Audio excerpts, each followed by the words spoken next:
VP Inday, Yes. have you heard of the change in the Senate presidency na si Senator Alan Peter Cayetano na po ang Senate President? What do you have any thoughts or lingering opinion about the change of leadership sa Senate, ma'am?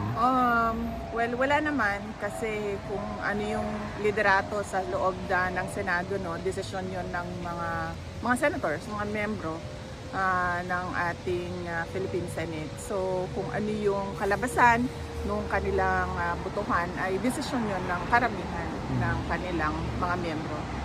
VP, just to conclude, what's your thought about the ginawa nila kay Senator Bato, ma'am, that they're trying to sort of lock down the Senate right now because they want to capture him and implement or serve him the warrant of arrest coming from the ICC? Tulad ng mali yan, tulad ng ginawa nila kay dating Pangulong Rodrigo Duterte, mali din yon, no?